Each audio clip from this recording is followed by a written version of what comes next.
বড় টুকরো মুখে ঢুকিয়ে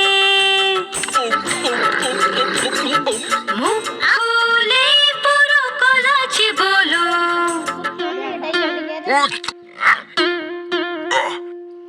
এক টুকরো গলায় আটকে হলো মুখটা লাল নীল।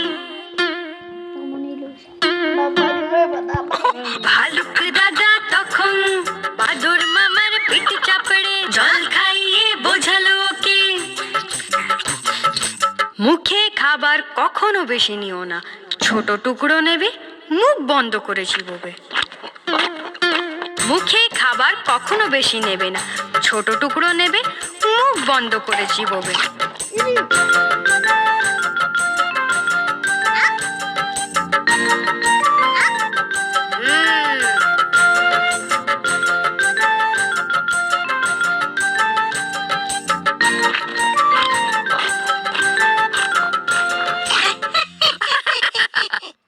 আমি বান্দর মামা হব না, আমি ছোট টুকরোই নেব আর মুখ বন্ধ করেই চিবোবো আর খাবার না ফেলার চেষ্টা করব।